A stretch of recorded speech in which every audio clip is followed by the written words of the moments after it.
Eu sempre falo quando eu faço missa, que as pessoas ligam no alterar quando alguém morre, quando tem que fazer uma missa, ligam para mim.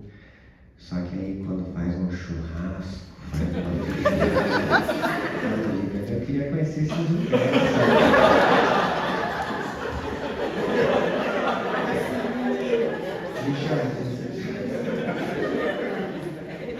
Agora eu vou fazer uma sequência de perguntas porque elas têm a ver entre si, ok? Quais foram os motivos para seguir o caminho do budismo? Como foi a sua trajetória? E por que escolheu o budismo e não outra religião?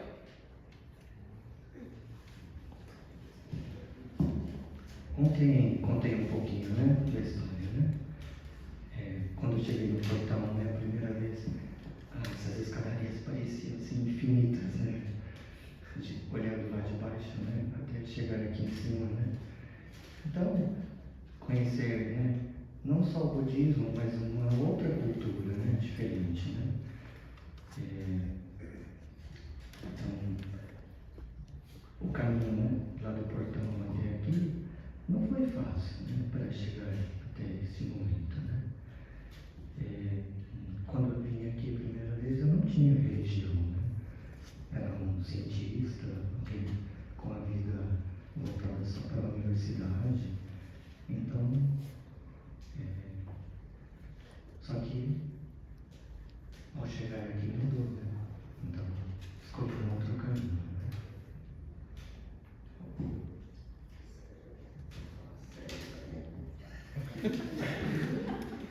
Bom, o meu budismo,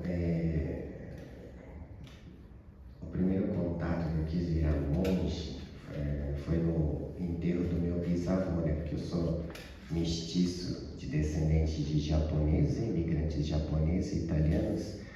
E quando meu bisavô faleceu, chamaram a monja para fazer o enterro.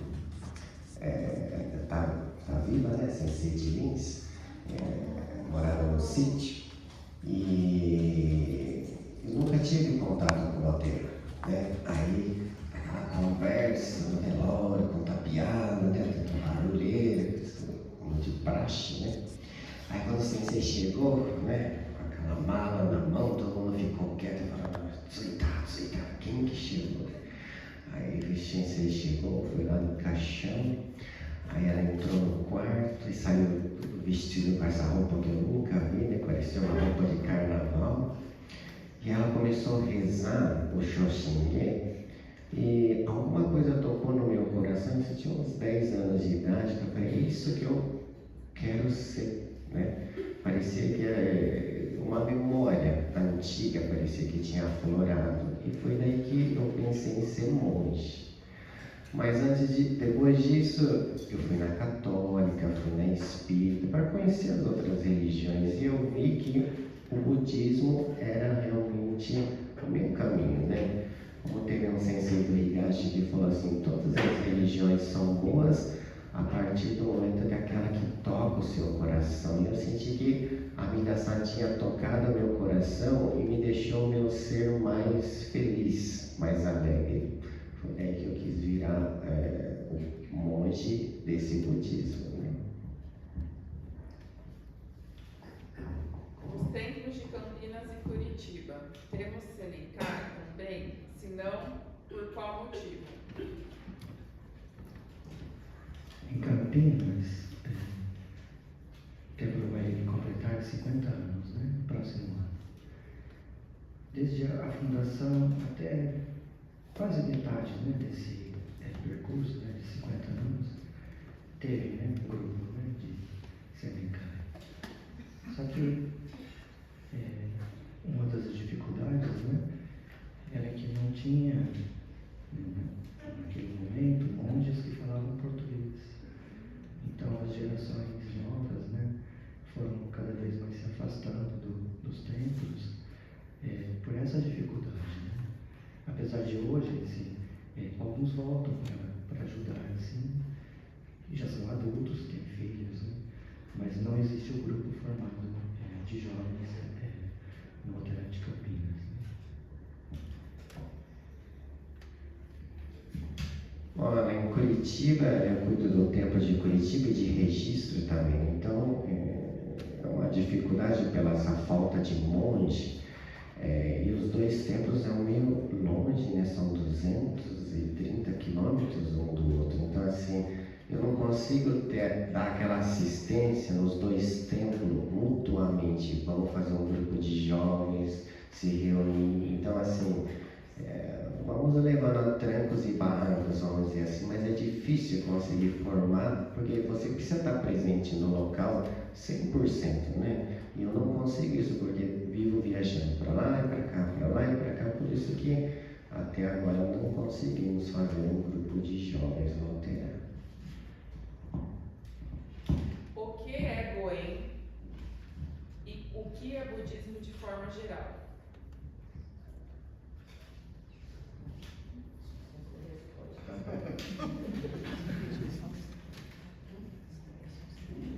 Eu vou deixar o Goen para Fábio Sensei ter uma boa resposta. Budismo, de forma geral, né? Quando Siddhartha Gautama, né? Buda Shakyamuni deixou o palácio, né? E se deparou com a realidade, né? Ele encontrou sofrimento humano, né? E aí a sua busca foi para superar, né, esse sofrimento que todos os seres que nascem, né, sofrem, né? E a partir daí, então, né, o budismo se iniciou, né, com essa busca do Buda Shakyamuni, a sua iluminação, e depois o Buda passando os ensinamentos, né? E através desses ensinamentos é que se tem o budismo hoje, né? Quando a gente chegava na escola de formação de monges, né? Havia, assim, lapidado numa pedra, né, no portão de entrada, Gakobutsu Daishin, né? O mesmo Rengaku, né, também, no templo que tem no Jobu Gakuen, né? Gakobutsu Daishin, né? Que é aprender o budismo, é aprender sobre a grande compaixão do Buda, né? Então, o Buda foi essa pessoa que se tornou um iluminado, né? Um Buda. Mas toda essa sabedoria não ficou somente para ele. Então, através da sua compaixão, esses ensinamentos foram passados para as outras pessoas, né? E foram passando de gerações em gerações até chegar a gente, né? Então, quando a gente está ouvindo sobre o budismo, quando a gente está estudando o budismo, a gente está aprendendo sobre essa grande compaixão do Buda, né? Para ajudar a todos nós a também superar esse sofrimento que um dia ele encontrou em sua vida, né? Agora, Goen.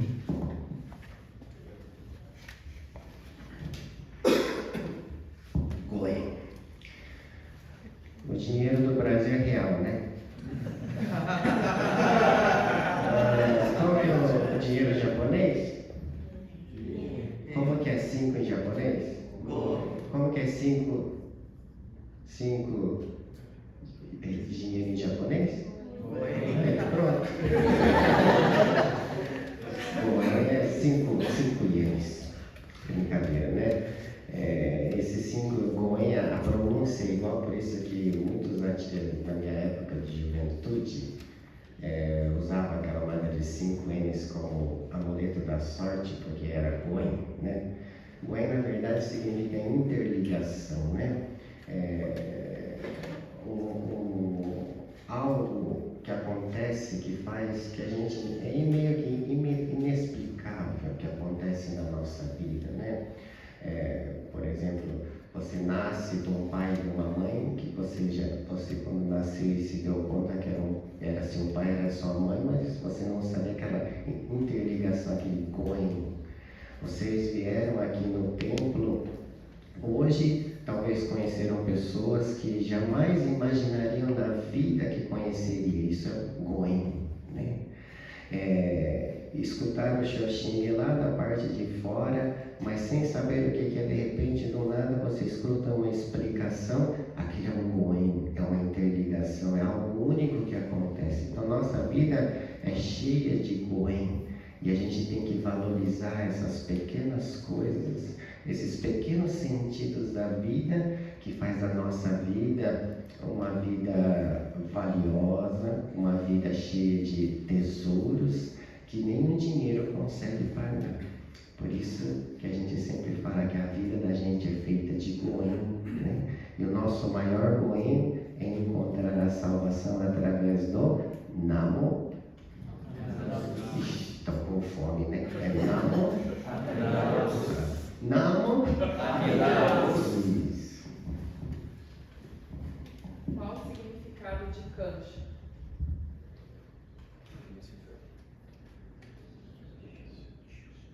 Kancha é gratidão, né? Demonstrar gratidão, né? Kancha Om, né? Estar assim o tempo todo, né? Retribuindo, né? Por essa gratidão, né? Quando a gente recita um impulso, né? Às vezes também pode ser, né? Como Kancha, né? Como Namandatos, né? Agradecendo, né? Por esse Goen, né? De ter essa oportunidade de ouvir, né? O ensinamento, né? Você já foi, eu percebi que achei que eu vou jogar bola. Qual a importância do budismo na sua vida? Qual ensinamento você leva? Qual o sentido da vida? Para você, o que seria paz interior? O que é felicidade?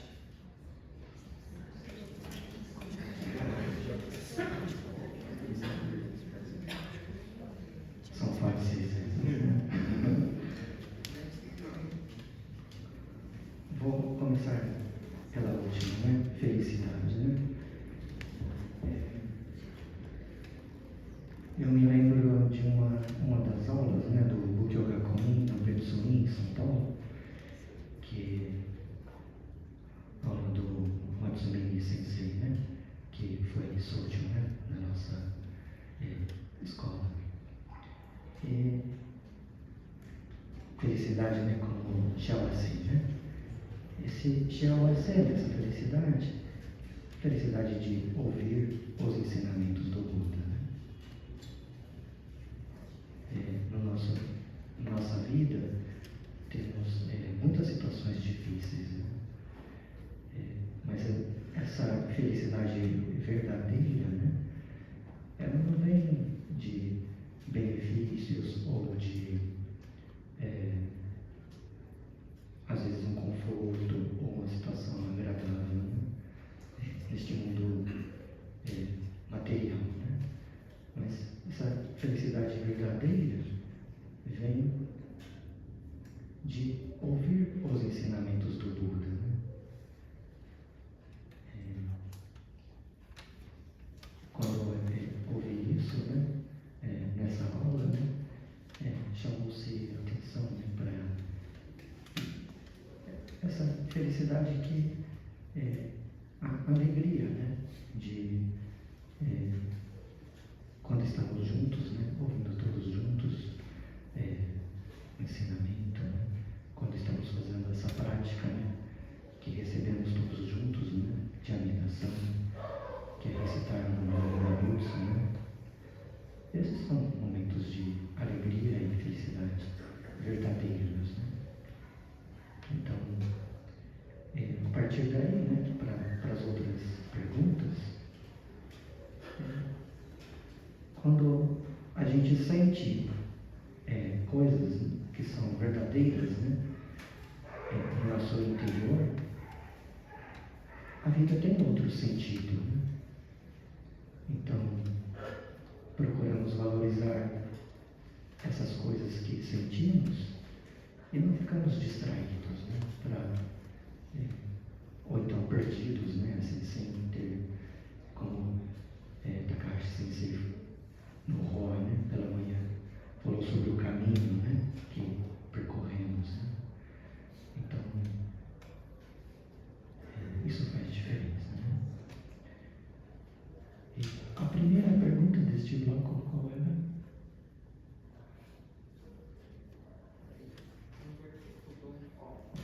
Qual a importância do budismo na sua vida? Qual ensinamento você leva para a vida? Qual o sentido? Como viver em harmonia? O que é felicidade? Paz interior, né? Isso. Paz interior, lembrando um pouco da fala de ontem, né? Sobre o Agni Aigo, né? Com a face, né? O semblante, né? Com ternura, né? E também palavras gentis, né? Como que eu vou manifestar isso se não parte de dentro de mim, né? Para fora, né? Então, somente refletindo, né? Sobre as minhas ações, refletindo quanto que eu posso ser ignorante, né? É que eu posso transmitir verdadeiramente essa face com alegria, né? E também as palavras gentis para as outras pessoas. Então, se eu não tenho essa reflexão, né? Como você vai encontrar nos vários textos, né, de Jodo Shinshu, né? Como Aku Bobo, né? Esse ser tolo, né? Ignorante, né? Então, essa paz nunca vai ter, né? Dentro de mim, né?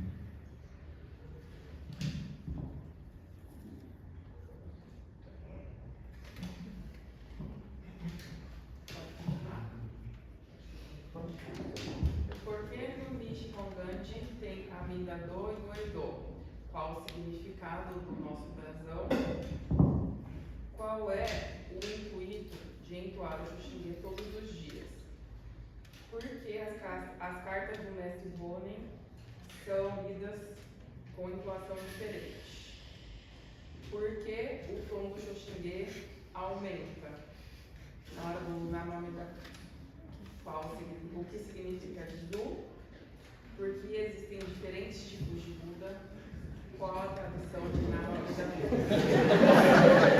Não vou deixar para vocês.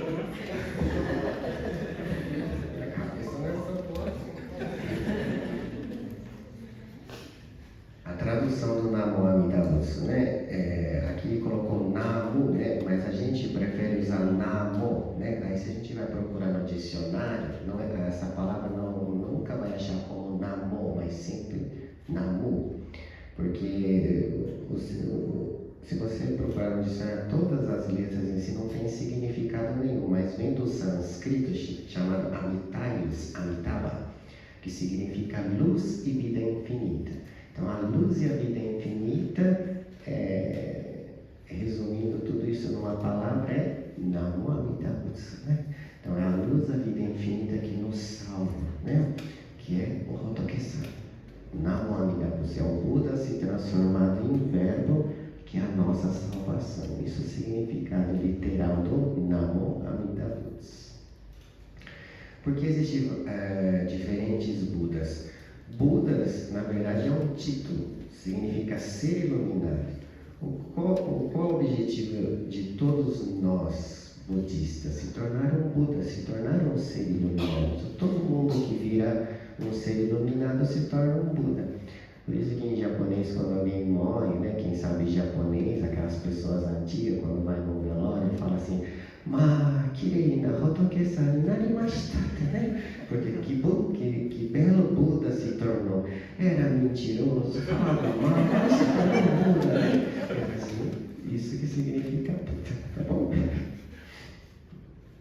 É bonito isso, né? Eu acho bonito isso, uma coisa linda. O Ninjo, né? O Juzo, né? Esse Juzo, o Ninjo, esse terço budista, Na verdade, o Buda, eu não estou mentindo, né? Hoje o Buda Shakyamuni classificou que nós temos 108 paixões maléficas, né? Por isso que no dia do Ano Novo bate o sino 108 vezes. Então, o terço budista tem 108 bolinhas. Aqui a gente é um pouco econômico, né? Mas na verdade é 108, que representa todas as nossas paixões maléficas. Arrogância, ira, maldade, né? Mas resumindo tudo em uma palavra só, significa egoísmo. Do egoísmo surge todas as outras coisas ruins da nossa vida. É por causa do egoísmo que surgem as coisas ruins da vida, né? E aí, por que a gente usa o ninja, né? Geralmente, a gente tenta demonstrar para as outras pessoas o que a gente não é de verdade, todos os dias, para a gente receber elogio, né? Mente bastante, né? Eu mesmo, como monge, eu escuto muita mentira. Principalmente no dia do velório, né? Você vai no velório, vê aqueles parentaiados de longe, que não se vê há 20, 30 anos, aí chega a pessoa, cumprimenta e fala assim, em japonês eles falam, mas quem é você? Eu sou filha de não sei quem. É verdade, não mudou nada. Aí dentro tá pensando assim, nossa, como envelheceu, como tá gorda, né? Como tá magra, né? Mas não fala para não ofender, né? A gente faz isso todos os dias para as pessoas pensarem bem da gente. Mas aí quando a gente vem aqui na frente do Hotoke-san, né? A gente coloca entre as mãos e fala assim, pensa, né? Com a alma, com o coração, Hotoke-san, eu tenho todas essas paixões maléficas, mas hoje eu estou aqui com as mãos póstumas para lhe reverenciar e escutar o Dharma. Por isso que a gente usa o ninja.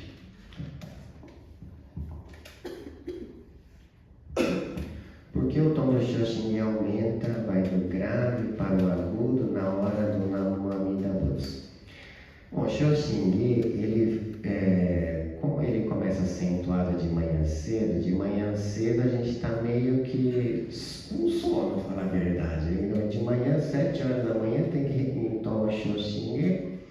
Então aí começa com a tonalidade de Ichikotsu-chō, que é mais parecido com Ré, bemol aqui no Brasil, né? Aí quando chega no Zendo Daishi, o Zendo Daishi foi aquele quinto patriarca que falou assim, o que salva é o Namo Amida Butsu. Então dali daquela tonalidade a pessoa já acordou, então a hora que chega no Zendo do Kumyo, aí aumenta a tonalidade para Oshiki, né? Que é som, né? Zendo! Né? Por isso que aumenta. Aí depois dá uma descansada na voz, abaixa o Namo Amida Butsu de novo e assim por diante, vai aumentando. Então são formas de melodia só, né? Para seguir a parte de manhã cedo, né? Só por causa disso. Deu para entender? Depois tem prova escrita, viu? É melhor fazer um oral, um por um, né? Porque as cartas do mestre Renyo Gobunsho são lidas de formas com entoação. O Renyo Shonin, ele foi o quinto patriarca, muito importante, que ele conseguiu unificar o budismo do Jodo Shinshu no Japão.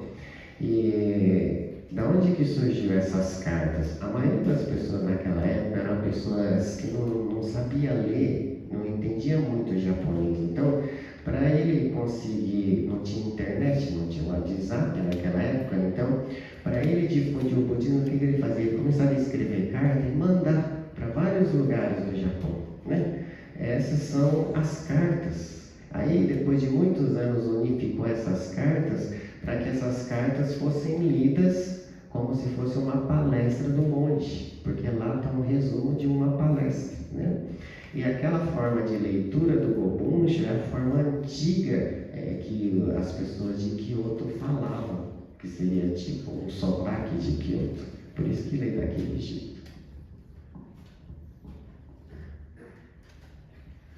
O Shoshin-ge, ele é um resumo dos 3 sutras sagrados, né? O Busetsu Muryo Jukyo, o Busetsu Kamuryo Jukyo, o Busetsu Amida Kyo, né? Então, o resumo disso, traduzido, que o mestre Shinan Shonin escreveu, foi o Shoshinge, que é uma parte que tem dentro do Kyogyo Shinshu, aquilo que eu falei hoje de manhã cedo, do capítulo Gyo. E dentro do Gyo tem mais alguns capítulos, que esse pequeno trecho é o Shoshinge. Então, para a gente, esse capítulo fala dos 7 patriarcas.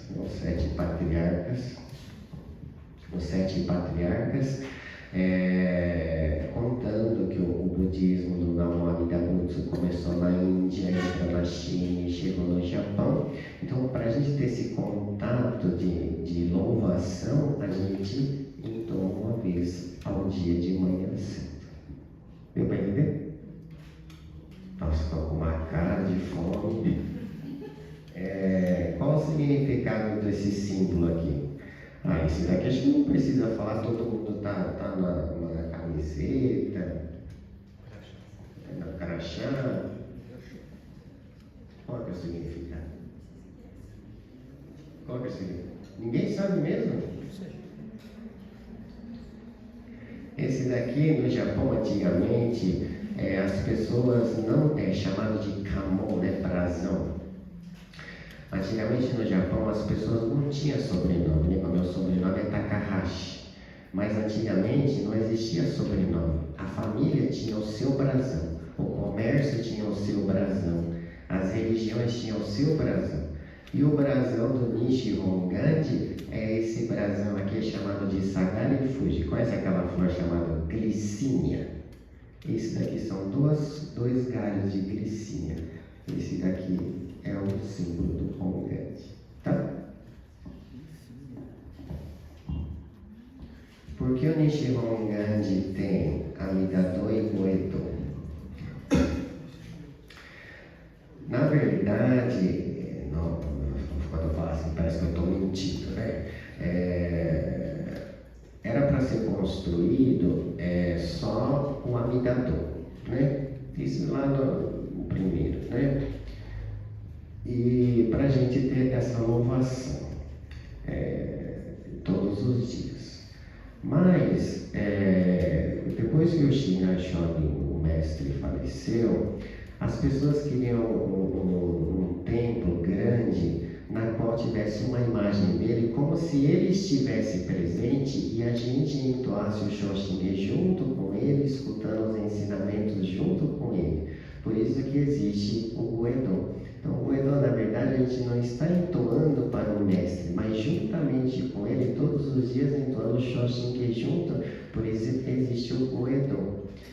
E o Amida-do é a louvação pelo Buda Amida, né? Infelizmente, o Amida-do do Japão ele é menor que o Goedo, porque como construíram o Goedo primeiro, depois faltou verba, né? Faltou dinheiro, né? As pessoas começaram a não doar muito. Então, por isso que o Amida-do ficou menor que o Goedo, né? Você pode tirar uma reforma lateral, vamos liberar o din-din aí, hein? Pronto, acabou.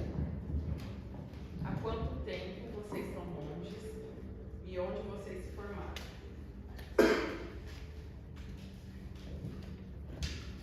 Eu sou o mais recente, né, formado, né? Em 2020 fui para o Japão para fazer treinamento e em 2021 recebi o Tokudo, né? E no início de 2022 eu retornei ao Brasil.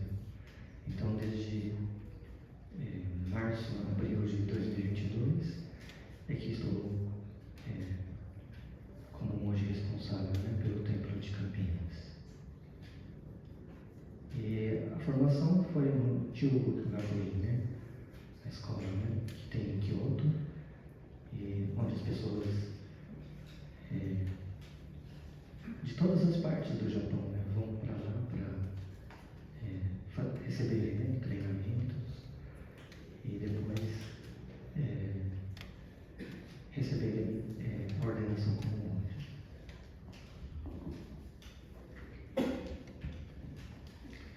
Bom, eu me tornei monge já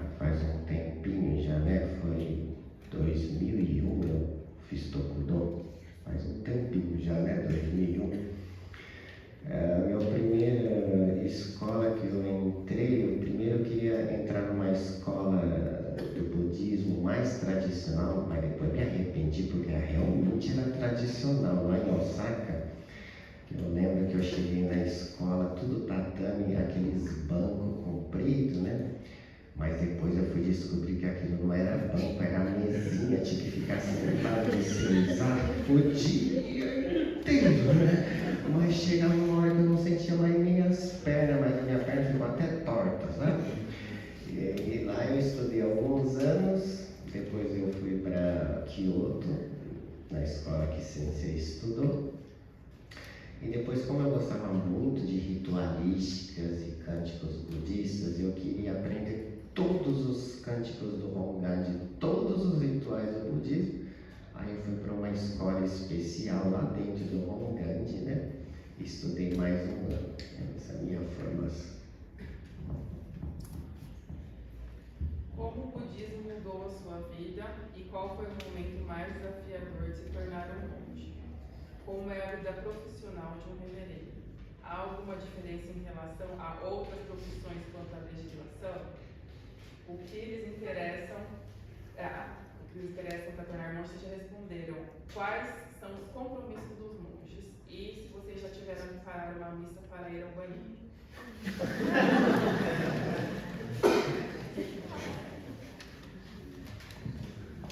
Não, ainda não precisei.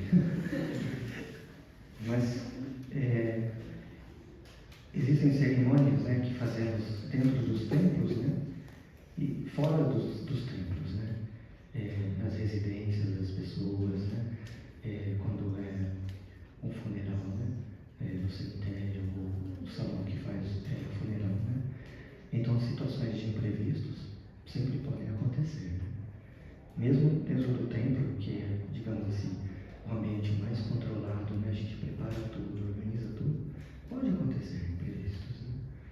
Mas fora, estamos sempre sujeitos, né? Sobre as outras perguntas, Se tem uma diferença na legislação em relação às outras profissões, como o budismo mudou a sua vida e qual foi o maior desafio? Se já teve paradas para ir no banheiro? E quais são os compromissos dos monges? Calma.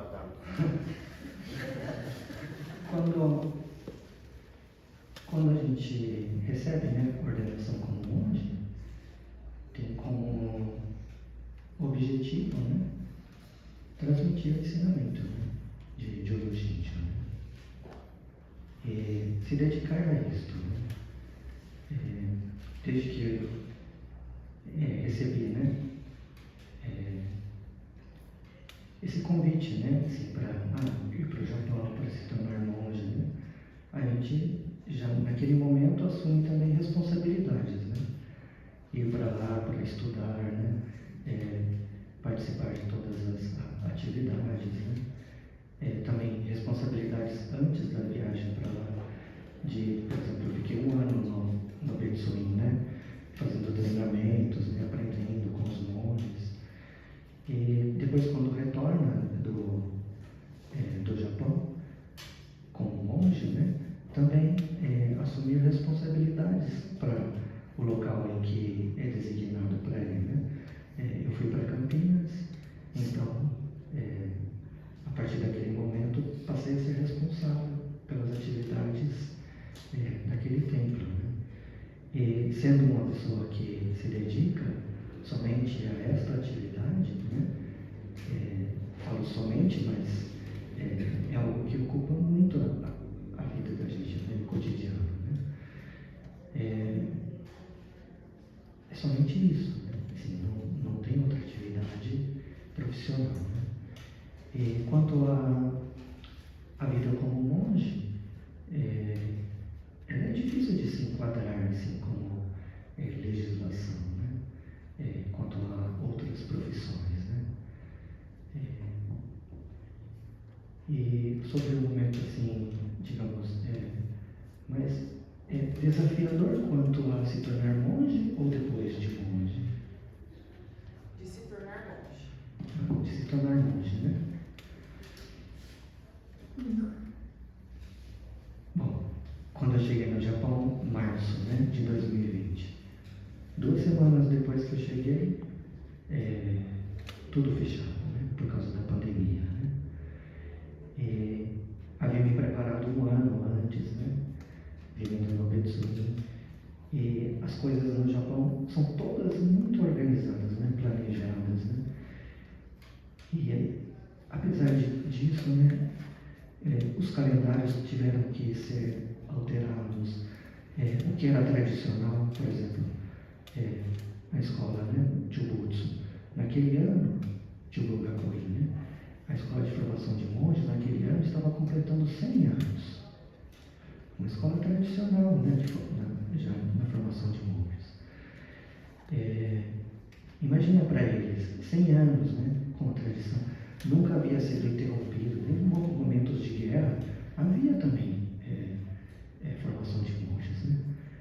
Mas naquele momento eles eram obrigados a seguir as orientações governamentais, assim como todas as outras escolas, universidades, de não ter atividades presenciais, né? Então, a minha chegada coincidiu com essa mudança, né, que eles teriam que fazer e também a adaptação que cada pessoa tinha que fazer também para aquele momento, né? Tanto os japoneses quanto quem não era japonês tinha acabado de chegar lá no Japão, né? Todo mundo seguir essas novas recomendações. Então foi difícil para todo mundo, né? Foi difícil para os meus colegas que vinham de outras províncias para Kyoto para estudar, e também era difícil para mim, que tinha acabado de chegar lá no Japão. Então, os primeiros meses, tinha a previsão de começar em abril as aulas, aí foram começar em maio, né? Eu não podia ir para a escola, então ia até o Centro Internacional do Hongand para participar das aulas online, e toda essa parte prática, né, que, por exemplo, hoje tivemos, né, fazer 6A, Toshio Shingei, né, tinha que fazer isso online, né, e a orientação também era online. Então, isso foi um momento assim, desafiador, né, quando eu cheguei no Japão.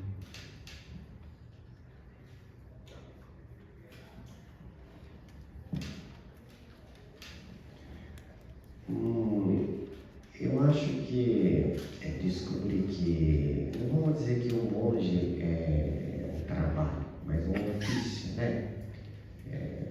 Uma dedicação, não como um trabalho em si, mas você estuda e para que, no lugar daquelas pessoas que têm que ter a sua vida, né? Formada, vamos dizer assim, né? Então, por isso que eu acho que não é bem um trabalho, uma profissão, mas sim um ofício, um monge. As dificuldades de ser um monge, agora, pelo que eu vejo, assim, está bem mais fácil, graças ao bispo de agora, porque quando eu cheguei era muito corrido, né? Eu até pensei em desistir de ser monge, porque tinha que enterrar a gente todo santo dia, né? Quando eu morava em São Paulo, eu perguntava: onde você mora? Eu moro em tal bairro. Eu falei: você fica perto de que cemitério? Aí eu tinha um ponto de referência, né? Era uma coisa muito pesada mesmo, né? Então, assim, só que eu percebi assim que é uma coisa abençoada, porque ao mesmo tempo que você está fazendo esse ofício, você pensa que está ensinando as pessoas, mas você também está aprendendo muito com isso, porque conhece principalmente muitos jichans, né, bachans, suas experiências de vida, seus sofrimentos, suas lutas, suas batalhas. E eu acho que tudo isso também recordava muito a minha infância, tudo que eu escutava, da onde eu venho, minhas origens, não só da parte japonesa, mas da parte brasileira também, né? Então eu vejo que é uma troca muito forte, apesar de ser uma coisa às vezes meio mórbida, mas é um ofício muito enriquecedor, né? Que eu tento passar isso para as pessoas, né? Talvez eu dando risada, contando piada, fazendo algumas coisas que talvez me julguem, né? Hoje mesmo, né, de manhã cedo eu quis que vocês fizessem 6 anos. Admiro aquelas pessoas que mesmo com aquela dor foi até o fim, porque teve aquele objetivo de vida, mas ao mesmo tempo a gente não pode recriminar porque teve gente que chegou no seu limite e cruzou as pernas. Então todas essas pequenas coisas a gente aprende a se tornar mais ser humano, né? Então a gente está aqui como monge, eu estou aqui como monge, não é que eu sou uma pessoa superior, é que a gente fala, o monge é a pessoa mais defeituosa do mundo, por isso que usa essa roupa diferente para o Buda lá de cima, ele está ali, ó, tem que estar vigiando, né? Então é uma coisa muito boa, eu sinto no coração, né? Da legislação que estava falando, quando eu fui fazer meu plano de saúde, parece que entrou na legislação agora, né? Porque está lá escrito lá, monge budista, profissão, né? Eu até fiquei espantado por isso, né? Mas eu acho que em vez não tem que pagar mais ainda, né? Porque fica com coragem, pois é, né? Porque monge bebe e fuma, né? Esse doido, então, né? Na muita luz. Quanto tempo demora para ser um sensei completo? Você se acha um monge completo? Quanto tempo demorou para decorar o livro de ofício? Quanto tempo ficaram de Seiza no Japão? 6 anos, né? Quando eu fui viver no Betsuin para ir aprendendo, né, algumas coisas, eu não era obrigatório, né? Assim, os outros estudantes que foram para o Japão poderiam até utilizar, né, assim, de cadeira, né, solicitaram, né? Porque para quem não é japonês, né, é muito difícil, né? É uma coisa que vai se aprendendo já desde criança, então vai acostumando o corpo, né? Então, quando eu estava no Betsuin, todos os dias, né, havia o treinamento dos monges para o Massage, né, pela manhã, 6:30 da manhã. Então, eu conseguia ficar esse período de 6:30 até 7 horas, né, 6:30. Depois, sim, fui ficando 1 ano, então no começo, os primeiros 5 minutos já eram suficiente para não sentir as pernas, assim, né? Depois, com o tempo, vai conseguindo ficar mais tempo, né? Assim, naquela posição, né?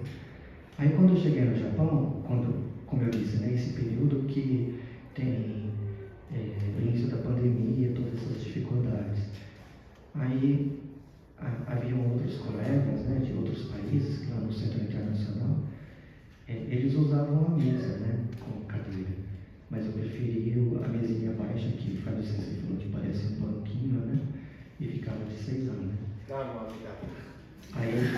Aí assistindo as aulas online, né, e ficava lá, assim, em 6 anos treinando, né. Então, quando começou o treinamento, assim, as aulas presenciais, né, no Chugakumi, aí eu já estava preparado, né. Então havia japoneses que não conseguiam fazer, né? Mas eu já estava conseguindo fazer. Assim, aí eu aguentava 40 minutos, 1 hora.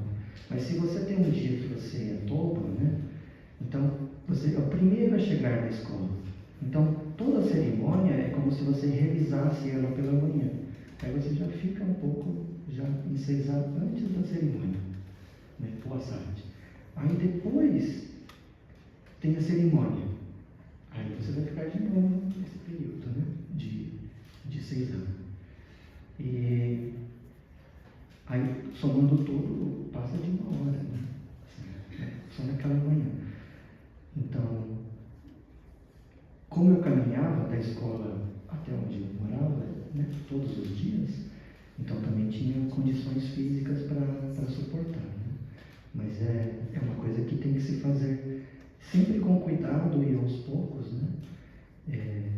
Porque se você se levantar, não não sentindo, você pode cair, pode sofrer uma fratura, né? Ou outro problema mais grande, né? E outras perguntas? Quanto tempo demoraram para decorar o livro de Difícil, né? Durante Tokudô, né? Eu havia participado de 3 anos do Bukyogaku em São Paulo, né? Além deste 1 ano que fiquei lá no Petsudo. E no Bukyogaku em São Paulo havia aulas, né? Com Takahashi Sensei e com Katata Sensei, né? Sobre liturgia, né? Etiqueta. E decorar é difícil, né? Assim, eu nunca fui uma pessoa dedicada à música, né? Assim, então, tive que começar a aprender quando eu estava frequentando essas aulas com Takahashi Sensei e também com Katata Sensei, né? E aos poucos, né? Quando vai fazendo sentido, né? Aquele ouvir todos os dias, esse decorar passa a ser mais, assim, digamos, naturalmente, né? Mas mesmo assim, no exame, né, que tem Tokudô, né, chegavam momentos que, assim, você ficava exausto, né, porque começa de manhã cedo, vai até a noite, né, todos os dias. Então, essa exaustão faz também esquecer as coisas, né? Então, assim, esse processo de decorar foi mais demorado, assim, no meu caso, né?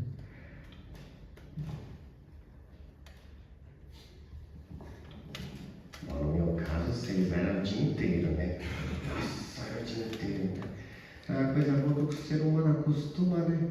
Chegava uma hora que uma coisa boa na sala de aula do Japão, que os professores não reclamam que quando você dorme, então eu conseguia dormir até fazendo 6 anos, né? Então, acostuma fazer 6 anos, né? Por isso que a gente vai fazer 6 anos depois do almoço até a hora de ir embora, tá bom? Dá pra dormir também? Pode dormir. Mas 6 anos não é uma coisa muito fácil de fazer, não. Mas eu aprendi que 6 anos é muito bom só para uma coisa, né?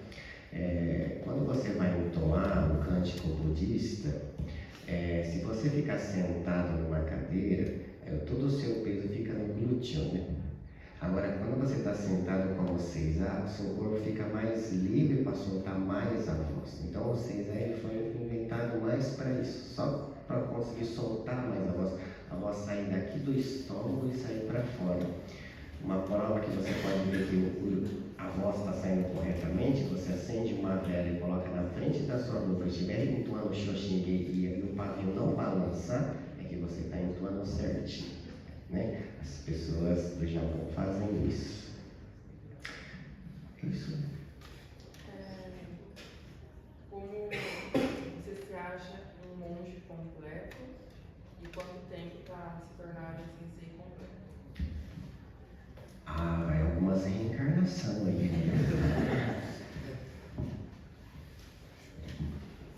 Algumas cautas. Como se refere ao nível mais elevado de conhecimento no budismo e o que significa? Como saber se conseguir atingir o Shinjin?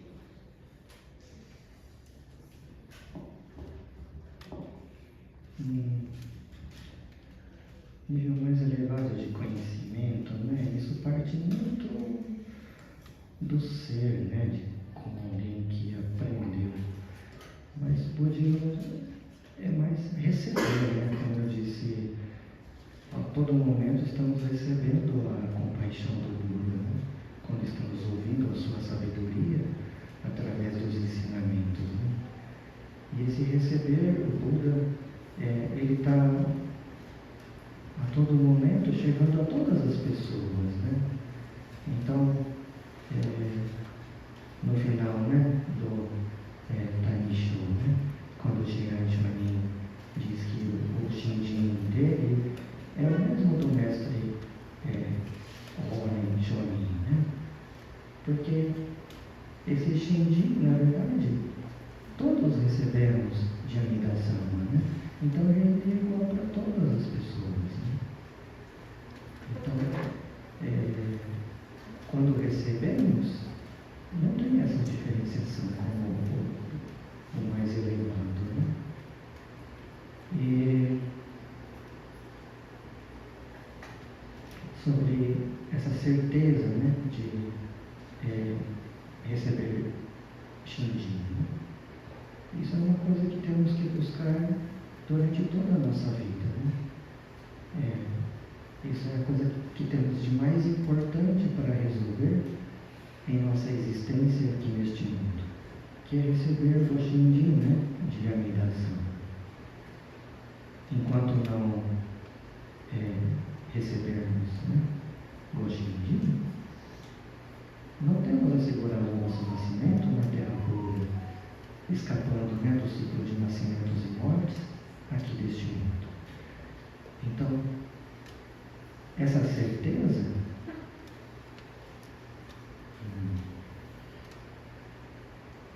talvez seja mais assim, essa busca, né, de estar sempre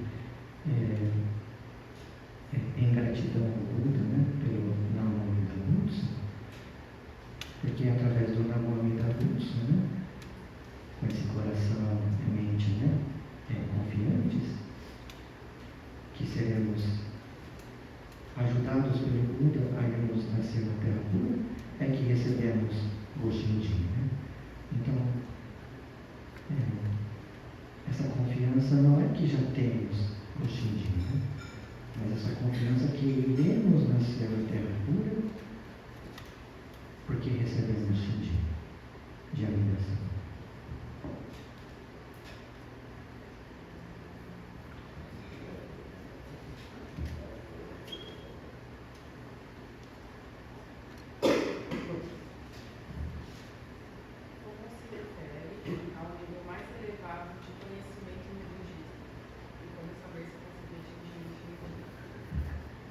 Conhecimento intelectual é forma de estudo, talvez estavam perguntando. No Nihon Gandhi existem provas que você faz para você chegar no nível intelectual máximo, né? No Hongandi existem os 12 Kangaku que falam, né? Que são os monges responsáveis por guardar os ensinamentos teóricos do Jodo Shinshu. Então, lá no Japão, conforme você vai estudando e você vai recebendo esses estudos, as cores das vestimentas dos monges vai mudando, né? Diferente do Brasil, que é todo mundo igual, mas lá todos têm a sua vestimenta própria do seu nível de estudo próprio. Uns podem usar um brasão, outros podem usar outro brasão, outros outro tipo de roupa, outros não podem usar outro tipo de roupa. Através disso que você está no nível intelectual de conhecimento da pessoa. Agora, espiritual, que é através do Shinji, você vai saber quando você é tocado por isso. Há uma história, acho que vocês conhecem, aquela pessoa simples, chamada, as pessoas a gente chama de Myokonin. O monge do templo dele sabia que aquele senhor não sabia ler, aí pegou o Gobuncho e deu para ele ao contrário e falou assim para ele assim, vamos falar que ele chamava Fábio, né? Fábio, o que está escrito aqui? E ele sabia que eu não sabia ler japonês e estava de ponta cabeça ainda. E ele respondeu assim para o monge: nessa página está escrito assim: o Buda Amida salva o Fábio. Aí virou a página: o Buda Amida salva o Fábio. Página sucessivamente assim. É isso que significa. Quando você sente isso, que o Buda Amida está te salvando. Ele fez todos os 48 votos para me salvar. Aí que está o Shinji, né? Aí eu, meio sem vergonha, quando eu fiz a primeira prova, não sabia escrever japonês. Aí no dia da prova eu escrevi todas as respostas. Os professores não puderam dar 0 para mim, né?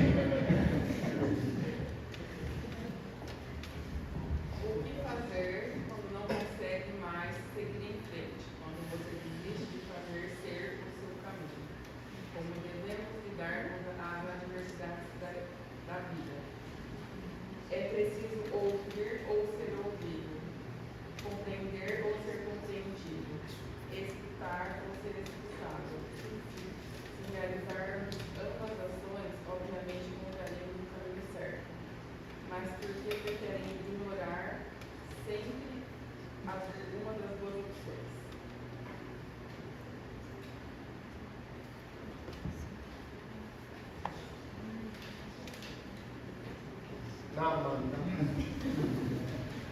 nossa, né? Sobre ouvir ser ouvido, né? Compreender ser compreendido, né? Ontem, né, quando tivemos a oportunidade, né, de ouvir aquelas palavras de Gonçalo, né? Sobre essa reflexão, né? Quando estamos diante, né, do voto do Buda Mitra, percebemos que somos seres, né, egocêntricos, né? Percebemos a nossa ignorância, né? Então, a todo momento, né, a luz do Buda vai chegando até nós na forma dessa sabedoria do Buda, né? Dos ensinamentos do Buda. Então, quando temos mais essa capacidade de ouvir, né, os ensinamentos, maior é a nossa percepção sobre a realidade, né? Porque o que nos faz sofrer, as situações que são difíceis do nosso cotidiano, que nos desagradam, né? Que faz a gente ter a raiva, a ira, né? Ou às vezes a ganância,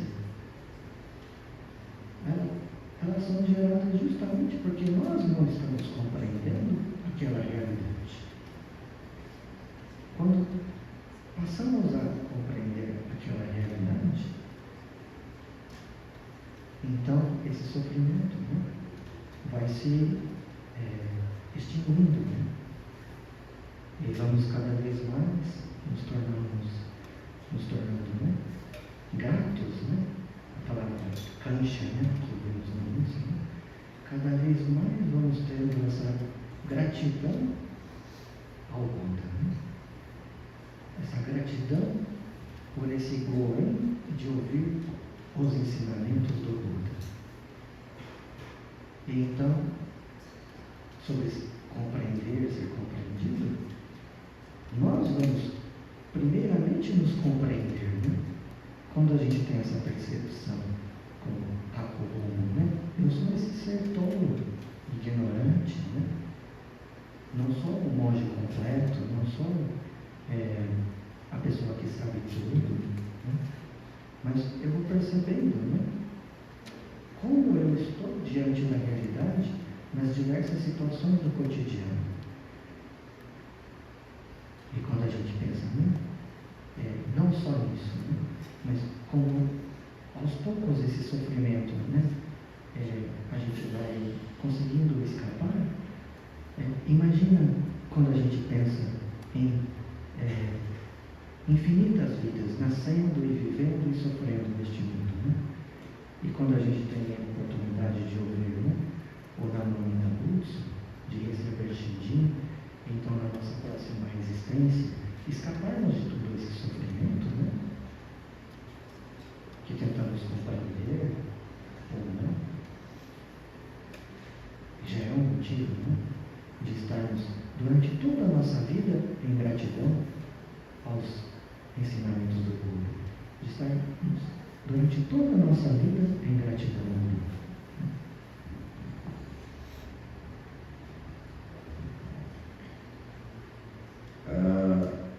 O ser humano é muito frágil, né? Então é difícil dizer se a gente tem que falar, tem que escutar, porque depende muito da situação, do que a pessoa está passando, do seu íntimo. Muitas pessoas sofrem por pouca coisa, para uns, para os outros é uma coisa muito pesada. Eu acho que esse goen, essa interligação é muito importante. A amizade dos amigos, da família, né?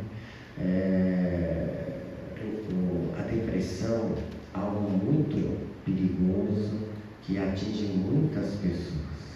E quando a gente tem a oportunidade de conversar com uma pessoa que ainda está bem, e até conosco mesmo, a gente pensa, tem que ter em mente as palavras dos ensinamentos do Jodo Shinshu, que é o pior erro que a gente tem na nossa vida é ter dó de nós mesmos. Por que isso acontece só comigo? Por que a minha vida é assim? Por que minha família é assim? Por que eu não consigo um emprego assim? A gente tem muito dó de nós mesmos. Quando a gente para de ter dó de nós mesmos, a gente consegue superar todas as dificuldades que a vida tem.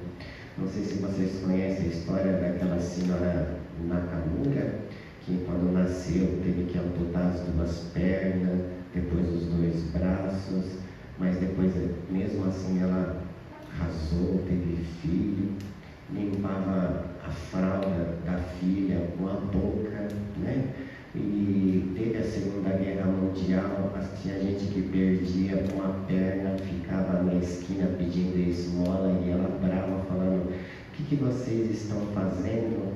Estamos pedindo esmola porque eu não tenho uma perna, mas eu não tenho 2 pernas, não tenho 2 braços, mas eu trabalho, tenho uma família. Então, quando a gente tem dó de nós mesmos, às vezes a gente não consegue superar as dificuldades e os desafios da vida. Né? A gente tem que sempre tentar conversar, repartir e saber usar as palavras, usar da cultura que a gente recebe. Aqui é um templo budista, é ligado à cultura japonesa? Às vezes as pessoas podem falar assim, mas é uma coisa japonesa? Pode ser, mas não vamos olhar desse lado japonês, mas o que a gente pode aprender com essa cultura que foi introduzida na nossa vida. A gente pode ver que essa troca é muito importante. Vocês percebem que quem conhece a cultura dos ritos budistas, quando alguém falece, você chama uma missa, as pessoas trazem um envelope com dinheiro para a família, depois a família ainda retribui com um almoço ou um café, e depois ainda dá um presentinho ainda. Ou seja, por que traz isso daí? Não é simplesmente uma formalidade, é sim para tentar ajudar aquele ritual. E você recebe aquele sentimento, então você retribui com o almoço, com alguma lembrança. A nossa vida é essa troca, né? Essa troca, e falta muito essa troca no dia a dia, né? E o budismo japonês ensina isso, né? Isso que fortifica a gente superar as dificuldades, as adversidades da vida, que o Buda ainda está nos acompanhando, está sempre presente, por isso que mesmo deitado, dormindo, assentado, a gente fala Namo Amida Butsu, para sentir essa luz sempre presente na nossa vida. O que o budismo pensa sobre outras religiões? No budismo, pode crer em Deus? Como é retratado a vida pós-morte no budismo? Como praticar o perdão segundo o budismo?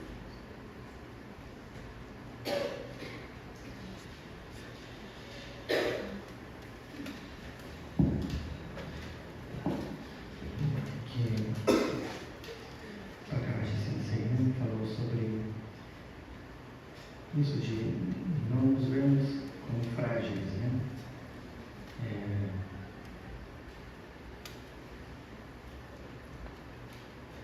Mas, assim, no budismo, né? Sempre procuramos esse olhar mais, assim, humilde, né? Será se eu estou correto, né? Quando em determinada situação, né? Será se eu fiz a coisa certa, né? Isso não é olhar com fragilidade, né? Se ver como frágil, né? Mas questionar as nossas próprias ações, né? E perdoar, como já foi falado em várias outras perguntas, né? Como perdoar se eu não consigo nem mesmo compreender a realidade em que eu estou imerso, né? Pode ser um perdoar como apenas mais uma das minhas ações egocêntricas, né? Eu me sinto superior, então estou perdoando, né, essa pessoa porque ela Mas será que se dentro desse ato, né, de perdoar, temos realmente compreensão do que aquilo, né, significou para outra pessoa, né, e o que significou para nós? Então essa busca, né, para saber o que é certo e o que é errado, ela é muito difícil, né? E parte sempre dessa reflexão interna. Como que eu vou perdoar alguém, né? Sobre a pergunta sobre Deus, né? No Ocidente, né, tenta-se ver sempre as religiões e crenças, né, do Oriente através do filtro, né, usar uma palavra mais atual, né, do filtro, né, sobre a ótica, né, das religiões ocidentais. Né? Então, enquanto temos essa visão a partir das religiões ocidentais para o budismo e outras religiões e crenças do Oriente, né, não conseguimos distinguir muito as diferenças, né, entre elas. Né? Então, por exemplo, quando eu comecei a estudar budismo, frequentar este templo, né, foi o primeiro templo budista que eu visitei em minha vida. Então não tinha religião naquele momento. Né? Encontrar naquilo que eu estava recebendo naquele momento e tendo contato, né, com os textos, essa existência de Deus, né, não era o meu objetivo. Assim, né? Então, fui percebendo, né, através desse olhar de que não tinha uma religião. Né? Então, nunca fui fazendo através assim, desse comparativo. Né? Mas aí no budismo, né, tem todo o ensinamento que apontam para o caminho, que é se tornar Budas. Né? O objetivo de todo budista é se tornar Buda, né? Um ser iluminado que vai escapar deste mundo de sofrimentos. E no budismo de Odo Shinshu, como eu disse anteriormente, a questão mais importante que temos para resolver aqui, nesta vida, agora, nessa existência, é recebermos o Shinjin de Amida-san. E então, na próxima existência, nos tornamos Budas. Né? Ao nascermos na Terra pura. Então, não é vida após a morte. Né? A gente está falando de existência. No budismo, se tem a transmigração, que é, estamos o tempo todo nascendo e morrendo. Né? E essa transmigração é que temos que interromper, né, nesta vida, ao recebermos, né, o Shinjin de Amida-san, ao visitarmos o Naoamita Butsu, e então temos assegurados esse nascimento na Terra pura após a existência, né, que seria a última desse ciclo, né, de transmigrações.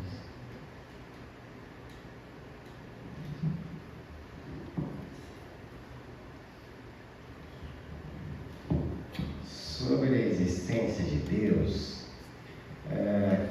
né? Geralmente eu gosto de falar um episódio que aconteceu com o Buda Shakyamuni. Uma vez um discípulo dele perguntou: Buda, Deus existe ou Deus não existe, né? E aí Buda, ele nem falou que existe e nem que não existe. Ele falou assim: imagina que você está andando no meio do mato, no meio de uma floresta, com seus amigos. E do nada você leva uma flechada e na ponta dessa flecha tem veneno. Aí a primeira coisa que os seus amigos vão querer fazer é tirar essa flecha, né, antes que o veneno percorra seu corpo e você morra. Só que aí, a hora que seus amigos vão atirar a flecha, aí você fala assim, não, peraí. Mas quem que atirou a flecha? Quem que fez a flecha? Por que atirou? Né? São perguntas que não vão interferir naquele momento. Porque o mais importante naquele momento é o sofrimento da flecha atingida e o veneno percorrer e você morrer. O mais importante da nossa vida não é se Deus existe ou Deus não existe. O mais importante é que nós sofremos, nós temos nossas vontades, nós almejamos os nossos sonhos, temos as nossas dificuldades, e é isso que a gente precisa superar e realizar. Se Deus existe ou Deus não existe, se o diabo existe ou o diabo não existe, isso não vai interferir nas nossas atitudes. Então, nossas atitudes, começando por nós mesmos, é o importante. Eu, como sou do Brasil, as pessoas falam, fez uma coisa errada, o diabo que atentou é por isso. Não, o diabo pode até atentar, mas quem fez foi você. Assuma as suas atitudes. Se você fez uma coisa, Deus que quis, tá tudo bem, se Deus existir, foi Deus que quis, ótimo, mas quem fez foi você que realizou. Então a gente tem que ter a consciência disso, né? Todos os nossos atos é assim, né? Todas as religiões são boas, são porque, cara, existem pessoas de tudo quanto é jeito nesse mundo. O mais importante da religião é aquela que toca o seu coração e se torna melhor. E todo mundo tem o seu momento para o reencontro. O encontro, por exemplo, o meu encontro no Namoami da Butsu teve a minha jornada. O mestre Shinran Shonin também teve essa jornada. Quem foi para o Japão deve ter ido talvez até o Shorin. O Shinran Shonin ele fez Tokudo no templo Shorin, né? E do lado, separando o templo Shorin com o muro, existe o templo Chioi, que é do templo Jodoshu, do monge Honen Shonin. Imagina, para ele atravessar, né, todo aquele ensinamento que ele teve durante 20 anos e não encontrou a salvação, ele só encontrou nos ensinamentos do Honen Shonin, ele demorou 20 anos para atravessar aquele muro. Então todo mundo tem o seu momento para o encontro da salvação do Namoami Dhammas.